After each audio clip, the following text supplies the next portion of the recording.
माध्यमिक उत्कृष्ट विद्यालय भोपाल आपका कक्षा 11वीं विषय जीव विज्ञान की कक्षा में स्वागत करती हूँ। आज हम अध्ययन करेंगे अध्याय 15 पादप वृद्धि एवं परिवर्धन प्लांट ग्रोथ एंड डेवलपमेंट, जिसके मुख्य बिंदु हैं पादप वृद्धि, विभेदन, विविभेदन, पुनर्विभेद, पादप वृद्धि मात्रक, ऑक्जेनोमीटर, पादप वृद्धि को प्रभावित करने वाले मुख्य कारक, पादप हार्मोन, दीप्तकालिता और बसंतीकरण। पादप वृद्धि। बच्चों, आपने निश्चय ही यह अवलोकन किया होगा कि किस प्रकार से एक बीज अंकुरित होकर पूर्ण विकसित पौधे में परिवर्तित होता है। यह पौधे की वृद्धि कहलाती है। इसमें पौधा अपने आकार, आयतन, भार, लंबाई में बढ़ता है। इसका शुष्क भार ड्राई वेट भी बढ़ता है और यह परिवर्तन अपरिवर्तनीय होते हैं। वृद्धि की परिभाषा। वैज्ञानिक मिलर के अनुसार वृद्धि वह क्रिया है जिसके परिणाम स्वरूप किसी जीव या उसके विभिन्न अंगों के भार, आयतन, आकार एवं रूप इत्यादि का स्थायी व अनुक्रमणीय बढ़ाव या परिवर्तन होता है। परिभाषा को पुनः दोहराते हैं। वैज्ञानिक मिलर के अनुसार वृद्धि वह क्रिया है जिसके परिणाम स्वरूप किसी जीव या उसके विभिन्न अंगों के भार, आयतन, आकार एवं रूप इत्यादि का स्थायी व अनुक्रमणीय बढ़ाव या परिवर्तन होता है। ब्लैकमैन के अनुसार वृद्धि उन उपापचयी क्रियाओं का परिणाम है जिनमें अपचयन क्रियाओं की तुलना में उपचयन क्रियाएं अधिक होती हैं। आधुनिक मतानुसार वृद्धि के समय जीवद्रव्य का निर्माण अधिक होता है। इसके फलस्वरूप कोशिकाओं में विभाजन, आकार वर्धन, भिन्नन तथा अंगों का निर्माण होता है। इस क्रिया में हमेशा ही पौधों का शुष्क भार व आकार बढ़ता है। उपयुक्त विवरण से वृद्धि सफल उपापचयी क्रियाओं का अंतिम परिणाम होती है तथा इस क्रिया में निर्माण की मात्रा विघटन की मात्रा से अधिक होती है। पादप वृद्धि। पौधों में वृद्धि एक जीवित उपापचयी मेटाबॉलिक क्रिया है जो पौधों के आयतन, आकार में एक स्थायी और अपरिवर्तनशील परिवर्तन ला देती है तथा इस क्रिया के साथ ही साथ उसका शुष्क भार भी बढ़ जाता है। प्रायः वृद्धि कोशिकाओं के लंबे होने व कोशिका विभाजन द्वारा होती है। पौधों में वृद्धि में विभाजोत्तक ऊतक मेरिस्टेमेटिक टिश्यू भाग लेते हैं। पादप वृद्धि के दौरान होने वाली क्रियाएं activities take place during growth. कोशिकाओं के आकार, उनकी संख्या और अंगों की संख्या में वृद्धि। जीव द्रव्य के मात्रा में वृद्धि। जीव द्रव्य में कोशिकाओं की संख्याओं में वृद्धि। जीव व कोशिकाओं के आयतन व भार में वृद्धि।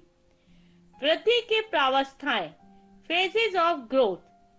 पहली कोशिका विभाजन प्रावस्था, सेल डिवीजन फेज।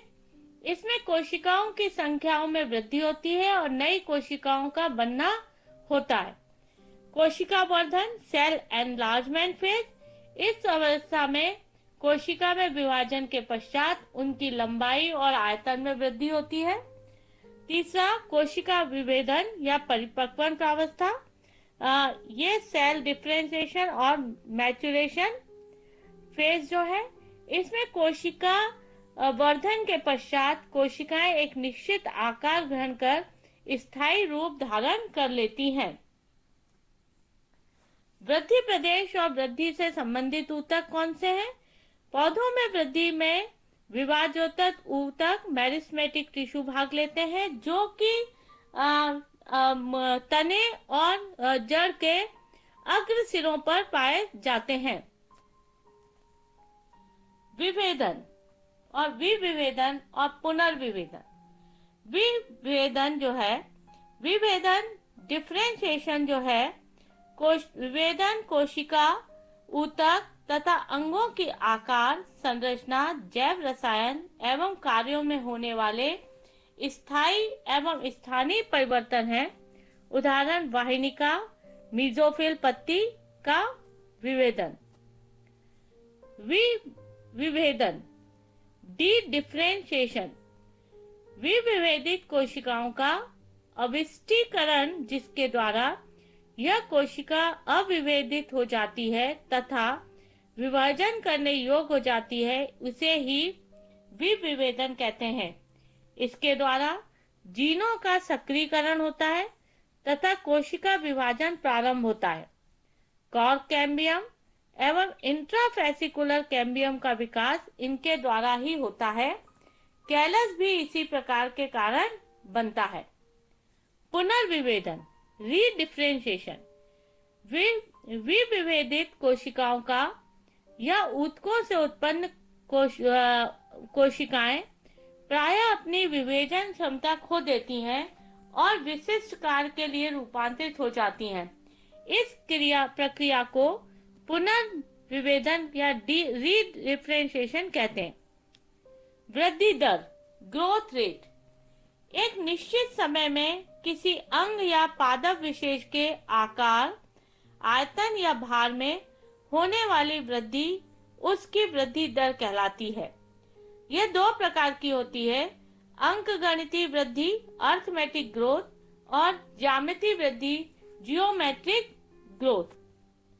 अंकगणितीय वृद्धि अर्थमेटिक ग्रोथ, अंकगणितीय वृद्धि में समसूत्री विभाजन के बाद केवल एक पुत्री कोशिका लगातार विभाजित होती रहती है, तो जबकि दूसरी विभेदित व परिपक्व होती रहती है। अंकगणितीय वृद्धि को एक सरलतम अभिव्यक्ति है जिसे हम निश्चित दर पर दीर्घीकृत होते हुए मूल या जड़ में देख सकते हैं। पादप वृद्धि और समय के बीच यदि अंकगणितीय वृद्धि का ग्राफ बनाएं तो यह एक सरल रेखा प्राप्त होती है।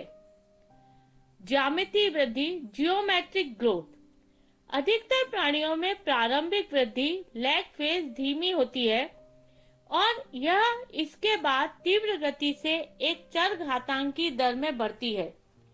यहाँ पर दोनों संतति कोशिकाएं एक समसूत्री कोशिका के विभाजन का अनुसरण करती है तथा विभाजित होने पर लगातार ऐसे करते रहने की काबिलियत बनाए रखती है। हालांकि सीमित पोषण आपूर्ति के साथ वृद्धि धीमी पड़ती हुई स्थिर अवस्था या स्थिर चरण की ओर बढ़ जाती है। यदि हम समय के प्रति वृद्धि के मापदंड को नियोजित करते हैं तो हमें एक विशिष्ट सिग्माइड या एस वर्ग प्राप्त होता है। यह वर्ग सभी जीवित प्राणियों की विशेषता है जो स्वाभाविक पर्यावरण में बढ़ रहे होते हैं। वृद्धि वक्र ग्रोथ कर्व, जब वृद्धि दर का समय के विरुद्ध ग्राफ बनाया जाता है तब अंग्रेजी के एस के समान वक्र प्राप्त होता है जिसे सिग्माइड वक्र कहा जाता है। संपूर्ण एवं सापेक्ष वृद्धि दर absolute and relative growth rate. Absolute growth rate मापन और प्रति यूनिट समय में कुल वृद्धि को संपूर्ण या परम वृद्धि दर कहते हैं।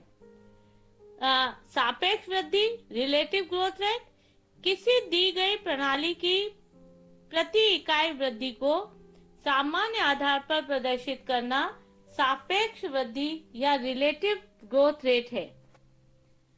उपरोक्त चित्र में आप दो पत्तियां देख रहे हैं।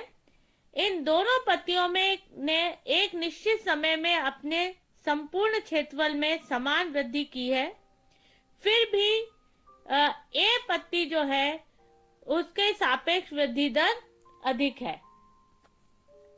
सीमित वृद्धि डिटर्मिनेट ग्रोथ, पौधों की पत्तियां, फल एवं पुष्प एक निश्चित आकार ग्रहण करने के पश्चात वृद्धि करना बंद कर देते हैं। इसे ही सीमित वृद्धि कहते हैं। इस अवस्था में आने पर इन अंगों में कोशिका विभाजन की प्रक्रिया बंद हो जाती है, अतः वृद्धि आगे नहीं होती है। पादप वृद्धि मात्रक ऑक्सीनोमीटर। पादप वृद्धि को ऑक्सीनोमीटर द्वारा मापा जाता है। यहाँ आप चित्र में आर्क ऑक्सीनोमीटर का चित्र देख रहे हैं। इस उपकरण में एक लीवर एक छोटे पहिए से जुड़ा होता है तथा लीवर का एक नुकीला सिरा अंकित चाप या मार्क आर्क पर घूमता रहता है। छोटे पहिए के ऊपर एक तना हुआ मजबूत धागा दोनों सिरों पर लटका रहता है। इस धागे का एक सिरा गमले में लगे पौधे के अग्र से तथा दूसरे सिरे पर कुछ भार बंधा रहता है। अब पौधे वृद्धि होने पर यह लीवर अंकित चाप पर घूमने लगता है तथा इस प्रकार निश्चित समय में पौधे में हुई वृद्धि को ज्ञात किया जा सकता है। फेफर्स ऑक्सीनोमीटर। इस यंत्र में एक स्टैंड में लगे दो पहिए, एक छोटा और एक बड़ा होते हैं। छोटे पहिए पर एक धागा जिसके एक सिरे पर कुछ भार तथा दूसरे सिरे पर गमले के लगे एक पौधे का अग्रभाग बंधा होता है। बड़े पहिए पर भी एक धागा लटका रहता है जिसके दोनों सिरों पर भार लटके होते हैं। इस धागे में एक और क्षैतिज हॉरिजॉन्टल अवस्था में एक सुई लगी होती है जो एक कालिक ब्लैक पाउडर से पुते एक बेलन को छूती है। यह कालिक पुता बेलन एक घड़ी पर लगा रहता है तथा यह बेलन घड़ी की सहायता घड़ी से लगा रहता है तथा यह बेलन घड़ी की सहायता से घूमता रहता है। अब पौधे में जैसे जैसे वृद्धि होती है तथा और यह बेलन घूमता है और बड़े पहिए से के धागे से बंधी तथा बेलन को छूती हुई सुई कालिक से पुते बेलन पर निशान बनाना प्रारंभ कर देती है तथा कुछ समय पश्चात इस कालिक पुते बेलन पर एक ग्राफ सा बन जाता है जो पौधे में हुई वृद्धि को प्रदर्शित करता है। इस यंत्र द्वारा यह भी ज्ञात हो जाता है कि किस समय वृद्धि कम और कब वृद्धि अधिक होती है। पादप वृद्धि को प्रभावित करने वाले मुख्य कारक फैक्टर अफेक्टिंग प्लांट ग्रोथ। पहले प्रकाश तीव्रता और प्रकाश का प्रकार दोनों ही पौधे की वृद्धि को प्रभावित करते हैं। पराबैंगनी व अवरक्त किरणें वृद्धि को रोकती हैं जबकि लाल रंग वृद्धि को प्रेरित करता है। तापमान टेम्परेचर। पौधों में सर्वाधिक क्रियाशीलता 28 डिग्री सेंटीग्रेड से 30 डिग्री सेंटीग्रेड तक होती है। 10 डिग्री से कम तथा 45 डिग्री से ऊपर पौधों में वृद्धि लगभग नहीं होती है। पौधों में तापक्रम सहन करने की शक्ति उनकी कोशिकाओं में उपस्थित पानी की मात्रा और प्रोटोप्लाज्म पर की दशा पर निर्भर करती है। प्रायः 45 डिग्री से ऊपर पौधे इंजर्ड हो जाते हैं और एंजाइम एक्टिविटी भी कम होती है। जल पदार्थों के संवहन का कार्य करता है। कोशिका की विभिन्न मेटाबॉलिक एक्टिविटीज पानी की उपस्थिति में ही होती है और जल की उपस्थिति में एंजाइम सक्रिय नहीं हो पाते, अतः पादप वृद्धि के लिए जल अनिवार्य है। खनिज लवण मिनरल्स एंड सॉल्ट जो है पादप वृद्धि के लिए खनिज लवण आवश्यक है। इनमें oxygen, nitrogen, potassium, hydrogen, carbon, magnesium, zinc, boron इत्यादि हैं। वृद्धि नियंत्रक ग्रोथ रेगुलेटर्स हार्मोन्स भी पादप की वृद्धि को प्रभावित करते हैं। पादप हार्मोन अथवा वृद्धि नियंत्रक plant hormone and growth regulators. पौधों की जैविक क्रियाओं के बीच समन्वय स्थापित करने वाले रासायनिक पदार्थ को पादप हार्मोन, प्लांट हार्मोन या फाइटो हार्मोन कहते हैं। ये पौधों के विभिन्न अंगों में बहुत लघु मात्रा में पहुंचकर वृद्धि करते हैं तथा अनेक उपापचयी क्रियाओं को नियंत्रित और प्रभावित करते हैं। इनमें संश्लेषण का स्थान इनकी क्रिया क्षेत्र से दूर होता है एवं ये विसरण द्वारा क्रिया क्षेत्र तक पहुंचते हैं। बहुत से कार्बनिक यौगिक जो कि पौधों में उत्पन्न नहीं होते परंतु पादप हार्मोन की तरह कार्य करते हैं, उन्हें भी वृद्धि नियंत्रक पदार्थ, ग्रोथ रेगुलेटर कहते हैं। पादप हार्मोन की परिभाषा। पादप शब्द का शाब्दिक अर्थ है मैं क्रियाशीलता जगाता हूँ। पादप हार्मोन की परिभाषा थाईमैन के अनुसार निम्न प्रकार है। पादप हार्मोन कार्बनिक पदार्थ हैं जो पौधों में उपापचयी क्रियाओं के कारण उत्पन्न होकर ऊतकों की ओर बढ़ते हैं। यहाँ पर वह बहुत सूक्ष्म मात्रा में पौधों की वृद्धि एवं अन्य क्रियाओं को प्रभावित करते हैं। सर्वाधिक सामान्य पादप हार्मोन ऑक्सिन है। यद्यपि ऑक्सिन, फाइटो हार्मोन, वृद्धि नियंत्रक आदि अन्य शब्द प्रायः हार्मोन के लिए उपयोग होते हैं, फिर भी इन पदार्थों में निम्न प्रकार भिन्नता है। ऑक्सिन यह प्ररोह कोशिकाओं, शूट कोशिकाओं की लंबाई में वृद्धि करते हैं।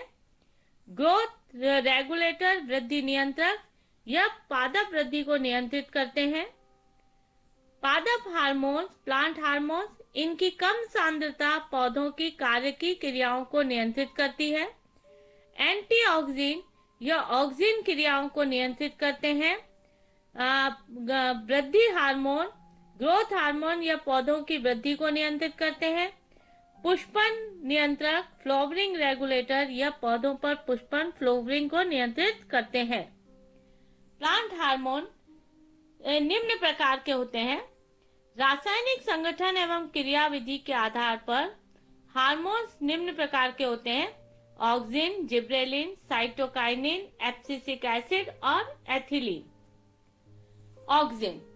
ऑक्सिन हार्मोन जो है वह सर्वाधिक पाया जाने वाला हार्मोन है। इसकी खोज चार्ल्स डार्विन ने 1880 में की थी। चार्ल्स डार्विन ने बताया कि कुछ घासों, विशेषकर एवाइना सटाइवा, ओट, जई में अंकुरण के समय एक शंक्वाकार, खोखली, बेलनाकार रचना बन जाती है जो प्ररोह शूट एपेक्स को ढकती है। इस संरचना को कॉलियोप्टाइल कहते हैं। डार्विन ने बताया यदि कॉलियोप्टाइल टिप को एक और जाते प्रकाश के सामने रखा जाए तो यह प्रकाश की ओर मुड़ जाती है। इस प्रयोग को आप चित्र में प्रदर्शित भी किया गया है। इस डार्विन के इस बात का समर्थन वायसन और जैनसन ने किया। वेंट जो वैज्ञानिक थे उन्होंने भी इसको जई के कॉलियोप्टाइल के टिप को काटा और उससे एकत्रित हार्मोन को उन्होंने ऑक्सिन कहा। वेंट ने प्रयोग द्वारा इस प्रक्रिया को प्रदर्शित किया। वेंट ने एवाइना कॉलियोप्टाइल, जई के कॉलियोप्टाइल को के सिरों के ऑक्सिनस का पृथक्करण किया तथा उन्होंने इस कटे हुए कॉलियोप्टाइल को अगर ब्लॉक पर रखा, जिससे ऑक्सिन अगर ब्लॉक से विस्तृत डिफ्यूज हो गया। उन्होंने देखा यदि अब इन अगर ब्लॉक को कॉलियोप्टाइल के सिरे पर रख दें तो भी वृद्धि समान होती है। उन्होंने यह भी देखा यदि अगर ब्लॉक को कटे सिरे के एक और रख दें तो कॉलियोप्टाइल एक और मुड़कर आर्क जैसा बना लेता है। ऑक्सिन हार्मोन दो प्रकार के होते हैं, प्राकृतिक और संश्लेषित। प्राकृतिक indole 3 acetic acid IAA, indole butyric acid IBA। संश्लेषित ऑक्सिन जो है 2,4-D 2,4 dichlorophenoxy acetic acid NAA, naphthalene acetic acid. Auxin के उपयोग कटे हुए तनों में जड़ों के निर्माण का संभालन, बीज रहित फलों का निर्माण, खरपतवार नियंत्रण 2,4-D द्वारा, कोशिका विवर्धन, विलगन को रोकना और शीर्ष प्रसुप्ता को प्रदर्शित करना। जिब्रेलिन्स। जिब्रेलिन्स का अध्ययन सर्वप्रथम जापानी पादप विशेषज्ञों ने किया। उन्होंने देखा कि शिशु धान के पौधे पर जिब्रेला फ्यूजिकोराई नामक एस्कोमाइसिटीज की कवक फंगस संक्रमण कर फूलिश सीडलिंग नामक रोग फैलाती है। उन्होंने देखा इसमें पौधे पर्याप्त लंबे हो जाते हैं। स्वाडा ने कहा यह रोग कवक द्वारा स्रावित किसी पदार्थ के कारण है। क्यूरोसोवा ने प्रयोग किए और बताया कि इस कवक के अंदर कुछ विशिष्ट गुण हैं। 1939 में युबता और सुमुकी ने इस कवक से प्योर क्रिस्टलाइन केमिकल मैटर निकाला और उसका नाम जिब्रेलिन रखा। अभी तक ज्ञात जिब्रेलिन 1, 2, 3, 4, 5 है। सर्वाधिक ज्ञात जिब्रेलिन 3 है। इसे जिब्रेलिक अम्ल भी कहते हैं। जिब्रेलिन के उपयोग तने का दीर्घीकरण, इलोंगेशन ऑफ स्टेम, अनिकेश फलन पार्थेनोकार्पी, आनुवांशिक रूप से बौने पौधों का दीर्घीकरण, पुष्पन पर प्रभाव, शीत उपचार का प्रतिस्थापन और वोल्टिंग प्रभाव। साइटोकाइनिन। स्मोक एम जैबकलोंकी ने 1954 में तंबाकू के ऊतक कल्चर के दौरान साइटोकाइनिन की खोज की। उन्होंने देखा कि यह सेल डिवीजन में सहायक है। मिलर ने 1955 में इसके क्रिस्टलाइज को किया। साइटोकाइनिन भी दो प्रकार के होते हैं, प्राकृतिक और संश्लेषित। प्राकृतिक साइटोकाइनिन जियाटिन जो कि कोकोनट मिल्क और कॉर्न कॉर्नलेट्स में मिलता है। संश्लेषित कियाटिन बेंजेलेडेमिन और थाइडियाजोलोन। साइटोकाइनिन के उपयोग कोशिका विभाजन करना, कोशिका दीर्घीकरण, अंगों का निर्माण करना और प्रसूति को दूर करना। एब्सिसिक एसिड यह कोशिका विभाजन और कोशिका के दीर्घीकरण की क्रिया को अवरुद्ध करता है। पत्तियों में विलगन परत बनाकर पतझड़ को प्रेरित करता है। यह पौधों में जल की हानि को नियंत्रित करता है। आलू के कंद के निर्माण में सहायक होता है। यह स्टोमेटा को बंद करके वाष्पोत्सर्जन को कम कर देता है।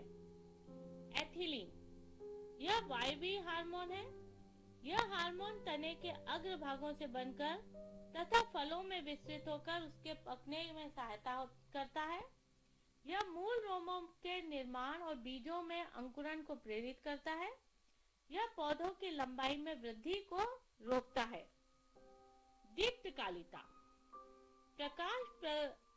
दीप्तकालिता फोटोपीरियोडिज्म प्रकाश पौधों की वृद्धि पर बहुत अधिक प्रभाव डालता है। प्रकाश अंकुरण, अंकुरित नवजात पौधों की वृद्धि, प्रकाश संश्लेषण द्वारा भोजन के निर्माण आदि के लिए आवश्यक है। पौधों की वृद्धि प्रकाश के विभिन्न प्रकार के रंगों से भी प्रभावित होती है। पौधों में पुष्पन और पौधों के विकास की दर पर प्रकाश के समय का प्रभाव पड़ता है। पौधों में पुष्पन और फलों के विकास की दर पर प्रकाश अवधि का प्रभाव पड़ता है। दिन की अवधि जो पुष्पन की क्रिया को प्रोत्साहित करती है वह फोटोपीरियडिज्म कहलाती है। पौधों की अपेक्षित दिन की अवधि के प्रति अनुक्रिया को ही हम दीप्तकालिता फोटोपीरियडिज्म कहते हैं। दीप्तकालिता के आधार पर पौधों का वर्गीकरण। फोटोपीरियडिज्म या दीप्तकालिता के आधार पर पौधों को निम्न वर्गों में बांटा गया। अल्प प्रदीप्तिकाली पौधे शॉर्ट डे प्लांट, दीर्घ प्रदीप्तिकाली पौधे लॉन्ग डे प्लांट, दिवस निरपेक्ष डे न्यूट्रल प्लांट्स। अल्प दीप्तिकाली पौधे ये छोटे दिन वाले पौधे शॉर्ट डे प्लांट। इन पौधों में पुष्पीकरण फ्लावरिंग की क्रिया के लिए छोटे दिन की आवश्यकता होती है। इनमें प्रकाश अवधि क्रांतिक लंबाई से 12 घंटे से कम होती है। उदाहरण सोयाबीन, तंबाकू, स्ट्रॉबेरी और जैंथियम। लॉन्ग डे प्लांट दीर्घ प्रदीप्तिकाली पौधे या लंबे दिन वाले पौधे। जब पुष्पीकरण के लिए दिन की अवधि 12 घंटे से अधिक होती है तब इन पौधों को लंबे दिन वाला पौधा लॉन्ग डे प्लांट कहते हैं। उदाहरण गेहूं, पायसम सटाइवा, मूली। दिवस निरपेक्ष डे न्यूट्रल प्लांट यह वे पौधे हैं जिनमें पुष्पीकरण की क्रिया प्रकाश अवधि के द्वारा प्रभावित नहीं होती। उदाहरण टमाटर, कपास, सूरजमुखी और मटर। दीप्तकालिता का महत्व। पौधों में असीमित समय में तक पुष्प प्राप्त किए जा सकते हैं, जबकि अन्य पौधों को असीमित समय तक वर्धी अवस्था में रखा जा सकता है। कुछ प्रजातियां विभिन्न समय में पुष्पों को उत्पन्न करती हैं। उनके अंधकार काल को नियंत्रित करके उन्हें उसी समय पुष्पन कराया जा सकता है। दिन की लंबाई में परिवर्तन करके पूर्व और देर से ट्यूमर निर्माण का करना भी संभव हो चुका है। बसंतीकरण।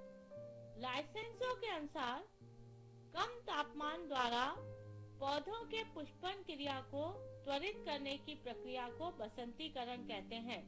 अतः पौधों के पुष्पन पर ताप का प्रभाव ही बसंतीकरण कहलाता है। बसंतीकरण का महत्व। यह पौधों के लंबे दिन के प्रभाव को स्थानांतरित कर देता है। खाद्यान्नों जैसे गेहूं और जौ के पौधों में बसंतीकरण के फलस्वरूप शुष्कता प्रतिरोध आ जाता है। बसंतीकरण के प्रभाव से 1 वर्षीय पौधे समय से पूर्व भी पुष्पन करने लगते हैं। इसी प्रकार 2 वर्षीय पौधों में एक ही वर्ष में पुष्पन होने लगता है। बसंतीकरण किए गए पौधों में क्लोरोप्लास्ट की मात्रा अधिक हो जाती है, जिसमें प्रकाश संश्लेषण भी अधिक होता है। बसंतीकरण में पौधों में वृद्धि कम होती है।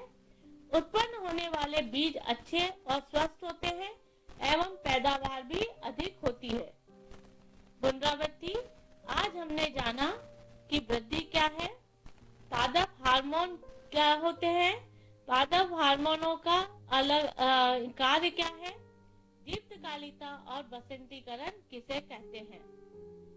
अभ्यास काल। प्रश्न पहला, वृद्धि की परिभाषा लिखिए। प्रश्न दूसरा, जिब्रेलिन के अनुप्रयोग लिखिए। प्रश्न तीसरा, दीप्तकालिता तथा बसंतीकरण क्या है। प्रश्न चौथा, आर्क ऑक्सेनोमीटर का चित्र बनाइए। प्रश्न 5, लंबे दिन वाले पौधे और छोटे दिन वाले पौधों में अंतर लिखिए।